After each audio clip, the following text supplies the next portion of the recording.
I've been thinking a lot about my life. I'm thinking a lot about my life back in Seattle, my life here in Las Vegas, and trying to make sense of this. With COVID-19, upon us, it has leveled the playing field. No one is exempt. Not any age group, not any ethnic group, not any economic group. No one is exempt. I am grateful that I am in the health field and I have been working and been able to keep staff working, and that's been a blessing. I take advantage now of the time that I'm off and get rest and refuel my spirit so that I can get back out there and do it again the next time that I'm needed. I am Japanese and German. I was raised in the Black community of Seattle, and for whatever reason today, I can say those things over and over again, and have throughout my life, right? But for some reason today, it really hit me. There's nobody else, I think, that has lived the life that I've lived. Being biracial, being raised in a community of a culture that is not mine, but is the culture that I've been raised with. Being seen as a different ethnicity, maybe people aren't sure of what I am, to people thinking and saying that I'm white. People embracing the fact that I am a person of color, to people being offended that I don't identify as being white. People telling me that I don't understand something because I'm not, even though I was raised within it. I was raised with parents who embraced diversity, and I was raised to understand that I need to embrace diversity. I was raised by parents who stepped up and helped. I was raised by parents who advocated, and a daddy that was an activist in the community as a Japanese Baptist minister who fought for the rights of other people.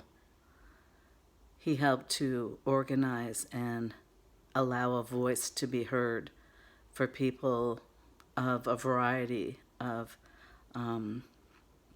standings that are the minority in communities, to be respected, to be heard, and to be given the rights that they deserve.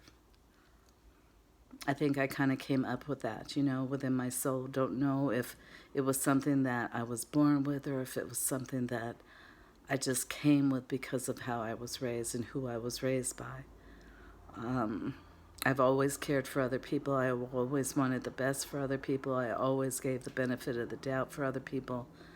I have never felt like I was bigger and better, but I knew that I didn't fit into the mold of being the best employee. I always liked to have my own. I've had my own businesses. I have run departments. I have a pretty good mind for understanding people and what they need to succeed in a particular job that I'm involved with. I can see outside the box. I'm not an inside of the box kind of person. And I get frustrated when I feel like people are closed-minded and can't see beyond what's right in front of them, or can't see what it is that they're doing to hold themselves back. I have to call myself on it all the time, because by no means am I perfect, and I, of course, make excuses at times, and of course, I can hold my own self back. But I love being around people who challenge themselves and each other to think outside the box, to think better. Being here in Vegas, I haven't run into a community like that for myself, where I fit into that. And I feel like I kind of lost my soul being here. But COVID-19, it does not discriminate. It doesn't matter who you are. It can touch you. It has touched us all, right? It has shut down our neighborhoods, our communities, our cities, our states, our nation, our world. And I've been saying to people, take this time to reflect on your lives, reflect on what you need to do differently. Think about your world, what works, what doesn't work. This is the perfect time. I've been watching some interesting movies and shows and stuff, and I thought, you know what? It's pretty cool to be in a position that I don't have to make excuses for what I choose to watch. I think sometimes messages can come to us from a variety of people in a variety of ways, and I embrace the message. And sometimes I pay attention to who the messenger is, but I more so pay attention to the message. God is speaking to us, in my opinion. He is speaking to us that we need to stop the madness. We have created a world that is not doing just to ourselves and to each other. This is time to unify ourselves, to come together, to build for ourselves, to stop making excuses, to making better decisions, and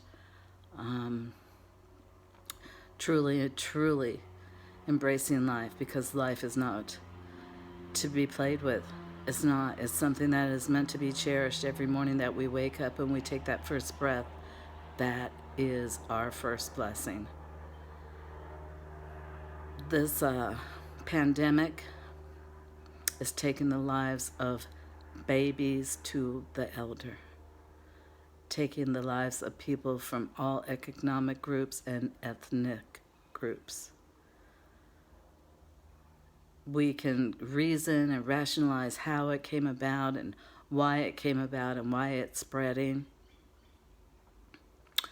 Of course, there's always going to be theories, right? There could even be facts, right? But the bottom line, if you are a believer in the Word of Jesus Christ in the Bible, think about the stories that you read about within the Bible. This isn't the first time that people have been affected by pandemics, right? This isn't the first time that God has leveled the playing grounds and said, I am not pleased. It is time for you to open your eyes and do better. So just thinking out loud, just really thinking out loud, and I think this is going to help me. I plan on this helping me. I plan on taking this day off from working and just helping me make sense of my own life and the people that I choose to have in my life, and my children back home in Seattle, and my mommy and daddy and how they raised me, my godmama, how she raised me, and what this all makes sense in what's taking place today. Today, April 1st, 2020. Anyway, I'm going to write a blog. I'm writing a blog. I might put this in this blog, okay? God bless. Lady Flava signing out. Just thinking on life.